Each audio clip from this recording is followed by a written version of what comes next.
الرحمن الرحیم اللہم صلی علی محمد و علی محمد وعجل فرجہم الحمدللہ رب العالمین الصلاۃ والسلام علی رسولہ الکریم وعلی آلہ طیبین الطاہرین المعصومین اللہم صلی علی محمد و علی محمد وعجل فرجہم۔ شیخ طوسی رضوان اللہ تعالی علیہ نے کتاب المصباح میں اور روز جمعہ کے اعتبار سے اعمال جمعہ کے ضمن میں ایک نماز ذکر کی ہے جس کو نقل کیا ہے جناب عبداللہ ابن مسعود نے نبی کریم صلی اللہ علیہ وآلہ وسلم سے۔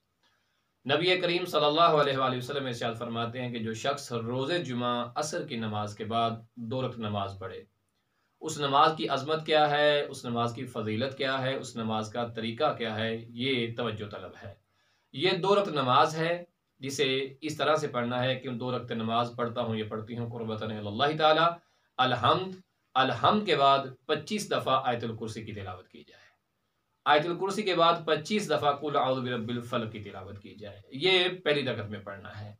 اس کے بعد جب دوسری رکعت کا آغاز کرنا ہے تو الحمد کے بعد 25 دفعہ قل هو اللہ کی تلاوت کرنی ہے اور 25 دفعہ قل اعوذ برب الناس کی تلاوت کرنی ہے۔ جب یہ 2 رکعت نماز مکمل ہو جائے، نماز سے انسان فارغ ہو جائے، تو اس کے بعد بیٹھ کر 25 دفعہ لا حول ولا قوت الا باللہ العلی العظیم کی تلاوت کرے۔ نبی کریم صلی اللہ علیہ وآلہ وسلم ارشاد فرماتے ہیں کہ جو شخص اس طرح سے روز جمعہ عصر کے بعد 2 رکعت نماز پڑھتا ہے تو پروردگار اسے دنیا سے نہیں اٹھائے گا جب تک خواب کے اندر وہ جنت کا دیدار نہیں کر لے گا۔